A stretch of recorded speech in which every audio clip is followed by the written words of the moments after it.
Every one, അസ്സലാമു അലൈക്കും. ഇന്നത്തെ വീഡിയോയിലേക്ക് സ്വാഗതം. നമ്മൾ അമ്മമാർ കുട്ടികളെ കൊണ്ട് ഭക്ഷണം കഴിപ്പിക്കാൻ വേണ്ടി എന്ത് സാഹസവും ചെയ്യും അല്ലേ? അതുപോലെ എൻ്റെ മക്കളെ കൊണ്ട് ഫുഡ് കഴിപ്പിക്കാൻ വേണ്ടിയിട്ട് ഞാൻ വാങ്ങിയതാണ് ഈ കുഞ്ഞി ഇഡ്ലിത്തട്ട്. ഇപ്പോൾ ഞാൻ ഈ വെക്കുന്നത് വലുത് തന്നെയാണ്. അതെനിക്ക് എൻ്റെ കാക്കാക്കും വേണ്ടിയിട്ടാണ്.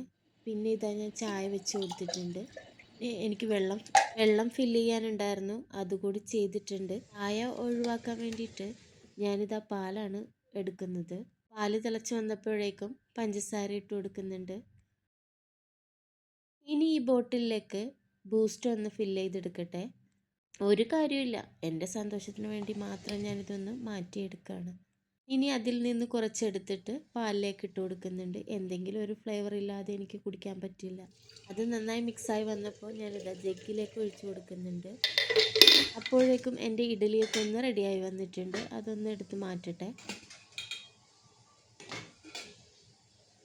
ശരിക്കും ഇതിലേക്ക് ഈ ഇഡ്ഡലിത്തട്ട് വെക്കാൻ പറ്റില്ല, ചെറുതാണ്.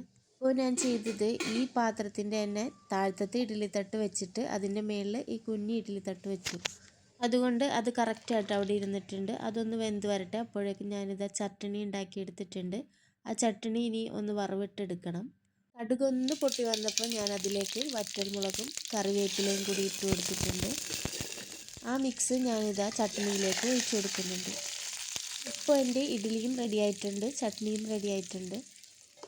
ഉപ്പിട്ടിട്ട് ഇത് നന്നായി മിക്സ് ചെയ്ത് ഇനി ടേബിളിലേക്ക് കൊണ്ടുവെക്കാം. ഇഡ്ഡലികൾ ഓരോന്നായിട്ട് ഇനി പാത്രത്തിലേക്ക് നിരത്തി വെക്കാനുണ്ട്. എഗ്ഗ് ഭക്ഷണത്തിൽ ഉൾപ്പെടുത്താൻ വേണ്ടിയിട്ട് ഞാനിതാ ഒരു മുട്ട പൊരിച്ചെടുത്തിട്ടുണ്ട്. ഇനി ഓരോന്നോരോന്നായിട്ട് ടേബിളിൽ കൊണ്ട് വെച്ചിട്ട് ഞങ്ങൾ ഫുഡ് കഴിക്കട്ടെ. ഇന്നത്തെ നിങ്ങളുടെ ബ്രേക്ക്ഫാസ്റ്റ് എന്തായിരുന്നെന്ന് കമൻറ്റ് ചെയ്യാമോ? എൻ്റെ വീഡിയോസ് നിങ്ങൾക്ക് ഇഷ്ടപ്പെടുന്നുണ്ടെങ്കിൽ പ്ലീസ് ഒന്ന് സബ്സ്ക്രൈബ് ചെയ്ത് സപ്പോർട്ട് ചെയ്യാമോ?